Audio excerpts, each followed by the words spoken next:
Thank you for coming back to the YouTube channel of the National Association of Flight Instructors.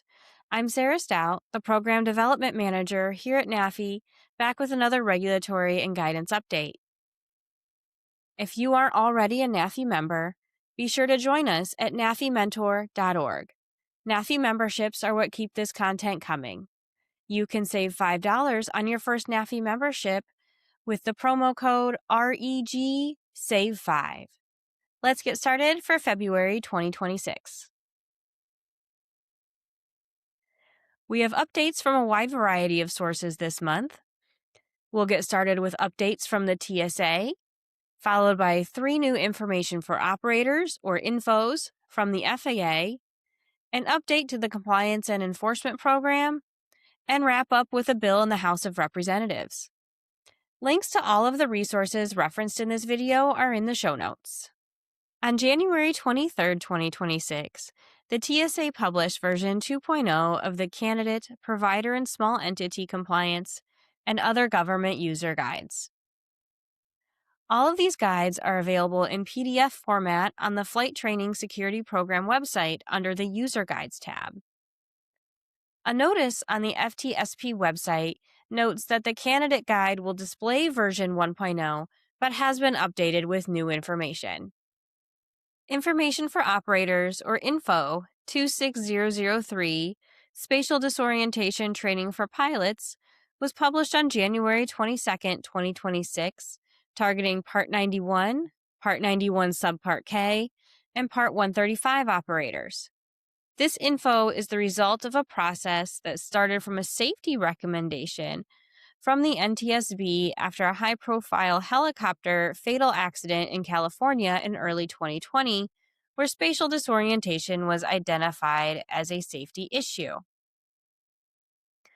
The FAA was directed to convene a panel to evaluate spatial disorientation simulation technologies to determine which are the most effective for training pilots to recognize and mitigate spatial disorientation.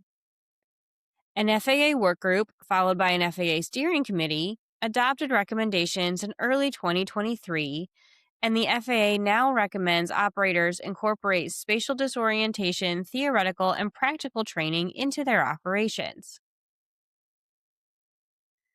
The info goes on to list and define types of training, including scenario-based and maneuver-based training, a variety of training methods, including ground, simulator, in-flight, and refresher training. There's also a full page of special emphasis areas.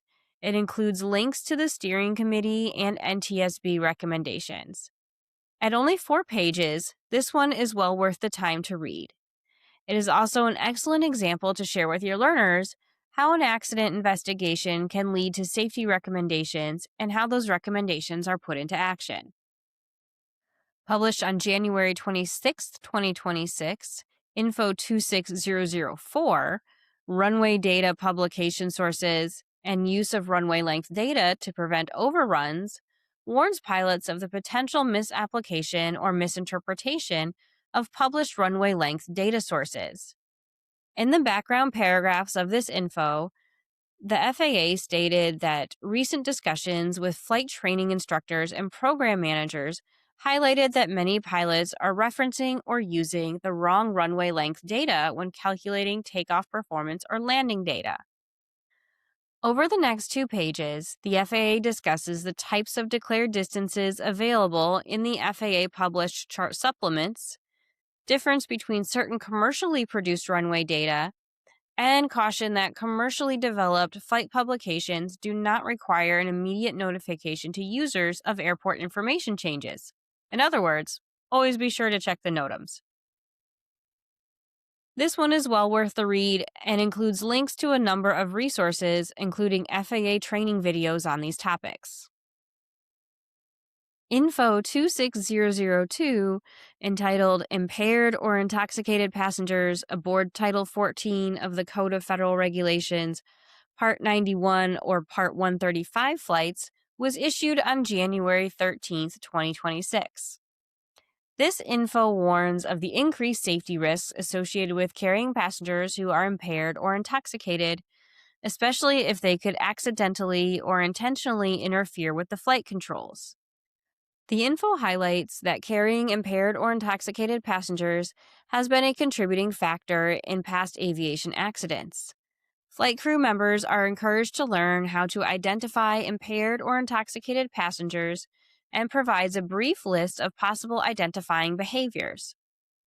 Part 91 operators who hold an LOA issued under 91.147, along with Part 135 operators, must have a safety management system in place no later than May 28, 2027, and will be able to use these systems to identify potentially impaired or intoxicated passengers and control safety risks appropriate for their operation. While the FAA only recommended the following training to Part 91 operators holding an LOA issued under 91.147 and Part 135 operators, it is useful information for all operators. The info encourages learning behavior recognition techniques, observation techniques, communication skills, and intervention methods to prevent the boarding of impaired or intoxicated passengers. Change 13 to FAA Order 2150.3 Charlie, FAA Compliance and Enforcement Program, was published on January 21, 2026. This update provides for a special emphasis enforcement program applicable to UAS. In particular, UAS operations that endanger the public, violate airspace, or further a crime. The last 2 pages of the PDF of the order explain these changes in detail. If you or your customers are working with or considering working with UAS, be sure to read up on these changes. In a departure from our usual updates, NAFI would like to make the flight training community aware of a bill that was introduced to the House of Representatives nearly a year ago and has recently seen new actions in the House. The bill is H.R. 2247, Pilot Certificate Accessibility Act. The summary for this bill states that it would allow pilots to present a digital copy of certain certificates, such as airman or medical certificates, when required. This digital presentation would be an additional option, and the bill states that physical copies would remain an allowed option. This bill moved out of the Aviation Subcommittee last month. That's it for this time. Be sure to check the show notes for links to all of these resources for the full details. Don't forget to like this video and subscribe to the NAFI YouTube channel to keep this content coming.